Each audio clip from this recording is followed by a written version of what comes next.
Blue Box tome 9, 9e tome de Blue Box, qui d'ailleurs, si je dis pas de bêtises, la saison de l'animé s'arrête quasiment à ce tome, ou un petit peu après le tome 9, mais on est plus trop loin en tout cas. On est un peu dans l'arc entraînement où tous les personnages étaient allés mener un stage intensif pour s'entraîner au badminton, à la danse et au basket. On va suivre encore un peu nos héros, Taiki, Shinatsu et Ina, du coup, qui font un peu leur tour de leur côté, mais qui essaient quand même un peu de développer leur relation lors des temps morts ou lorsqu'ils peuvent se croiser un peu lors de l'entraînement. On se concentre surtout principalement sur Taiki et Ina, et en vrai,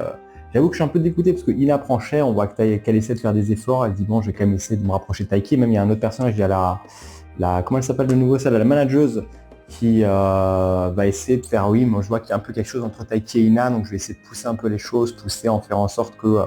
qu'ils se rencontrent et que les choses avancent aussi, point de vue relation entre eux. On voit que Taiki n'est pas forcément trop réceptif, et je trouve que c'est chiant parce qu'en vrai on va vraiment surtout Ina un peu souffrir, on la voit pleurer par moments, être un peu déçue des comportements. C'est dommage en vrai. Je trouve qu'on s'acharne un peu sur le personnage, alors que le personnage est super sympa, il y a même une case un peu à la fin qui est, bon, c'est pas forcément trop du spoil, c'est sur un chapitre un peu bonus où on les voit là un peu vraiment tout sourire, tout sympathique. On est pris d'affection pour Ina et c'est pas forcément le premier tome, alors que Shinatsu, je vais pas dire, elle est vraiment très de côté, elle essaie d'avancer,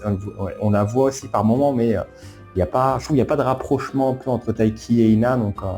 c'est dommage. Taiki aimerait, enfin je vois qu'il aimerait Odina, mais finalement il ne fait pas forcément grand chose, enfin de Ina de Shinatsu. Il passe plus de temps avec Tina quasiment, alors que finalement il n'a pas envie de passer du temps avec elle, parce qu'il préfère Shinatsu, il a envie plutôt de rapprocher d'elle, et il n'est pas amoureux d'Ina, donc je trouve ça un peu dommage quand même pour le moment. Bon, d'après ce que j'ai compris aussi au niveau du Japon, il y a eu de l'avancement et on se rapproche de la fin du manga.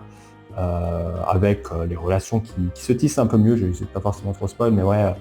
c'est ce que j'ai eu pour comprendre. Je crois qu'on est vers les 20 tomes au Japon, on a encore le temps avant d'y arriver, mais ouais, je me demande quand même un peu comment ça va évoluer et j'espère que Shinatsu va peut-être enfin un peu se réveiller et elle aussi essayer d'attaquer un peu plus et de se mettre en avant parce qu'elle a déjà pu voir aussi par le passé que Taiki avait essayé de la réconforter, avait essayé d'être là pour elle, donc j'aimerais bien qu'elle essaie de faire avancer aussi un peu les choses et que ce soit pas forcément Taiki qui on voit qu'il est timide, qu'il veut pas, il est comme s'il avait peur un peu de se lancer, d'être déçu ou finalement pas réussir. C'est voilà, quand même un peu surpris de